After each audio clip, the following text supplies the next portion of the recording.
In the world of finance, there are names everyone knows: Goldman Sachs, JP Morgan Chase. But what if I told you there's a company more powerful than any of them? A company most people have never even heard of. Today, we're pulling back the curtain on that company, BlackRock, and the story of the man who built it all because of one massive, humiliating failure. Okay, let's just start with a number. A really, really big number. $7 trillion. It's almost impossible to even picture, right? That is the amount of money BlackRock directly manages. To put that into perspective, that is more than the entire economy of every single country on the planet, except for the US and China. Just incredible. But wait, it gets even crazier. Because that 7 trillion, that's just the money they manage themselves. On top of that, their own special software, this proprietary system they built, is used to monitor another, wait for it, $20 trillion for other companies. Think about that. It gives them this godlike, real-time view of the entire global financial system. They can see everything. So the big question is, how? How did this happen? How did one company get so powerful? Well, to understand BlackRock, you have to understand the guy who created it, Larry Fink. And more importantly, you have to understand the colossal failure that nearly ended his career, a failure that, ironically, became the key to everything. All right, let's do this. We're going back to the 1980s. Think Wall Street, big hair, big money. And at the investment bank First Boston, there's this young guy, Larry Fink, who is an absolute rock star. He wasn't just another trader yelling into a phone. No, he was an innovator, and he was about to completely change how things were done. I mean, his rise was just meteoric. He gets to First Boston in '76. By '82, he does something that sounds normal now but was revolutionary then. He puts a PC on the trading desk. Bam! Suddenly his team has this incredible analytical edge. Then he helps create this brand new, kind of complex financial product. You might have heard of it, mortgage-backed securities. And by '85, he's the single most profitable guy at the entire firm, just crushing it. And you know what happens when you're winning that big, right? You start to feel invincible. You feel like you can't lose. Fink and his team were printing money, just day after day, and they got caught up in that mindset. They thought the streak would never, ever end. And then it happened. In just one quarter of 1986, his department lost $100 million. Gone. How? Well, the problem was, their bets kept getting bigger and bigger, but their ability to see the risk, it just couldn't keep up. The technology wasn't there yet. They were flying blind at 1,000 miles an hour.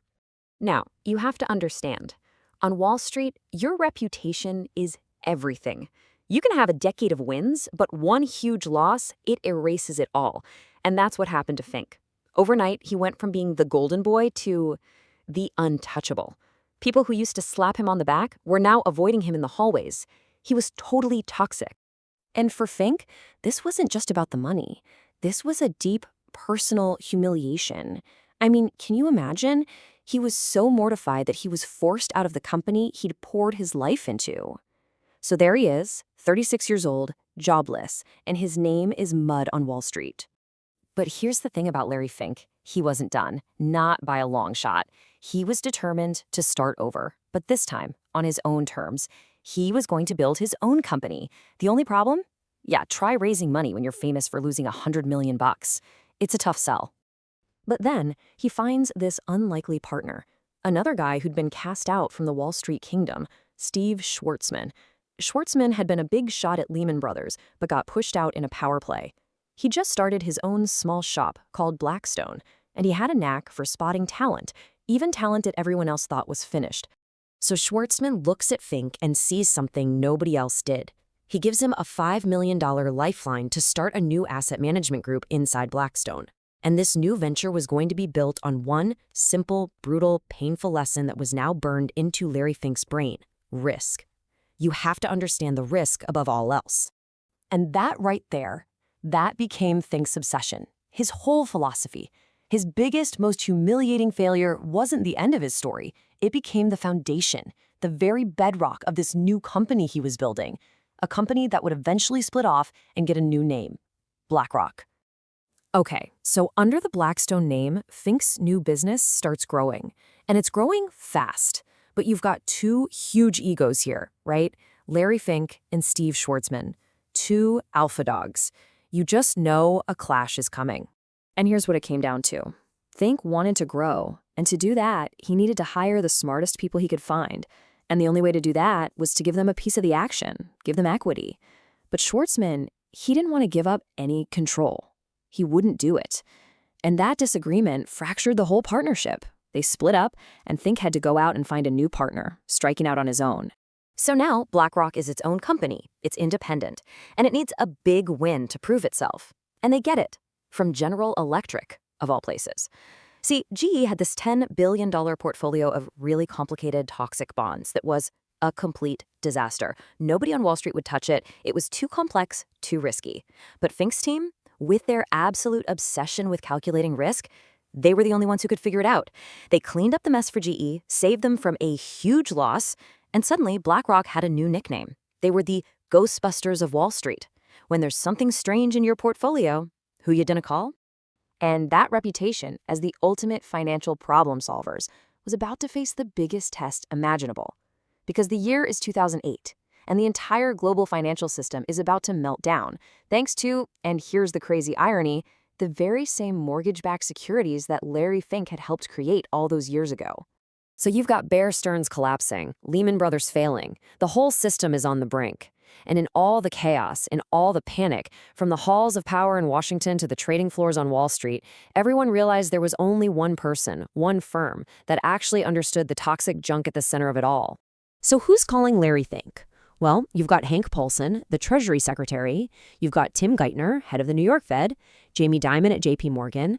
They all had him on speed dial. The government literally hired BlackRock to help clean up the mess, to manage the bailouts of Bear Stearns and AIG.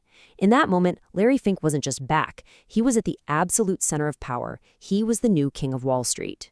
So Fink's redemption is complete, right? He went from the untouchable to the guy who saved the system. But his story isn't over. Not even close. Because his biggest move, the one that would make BlackRock what it is today, was still to come.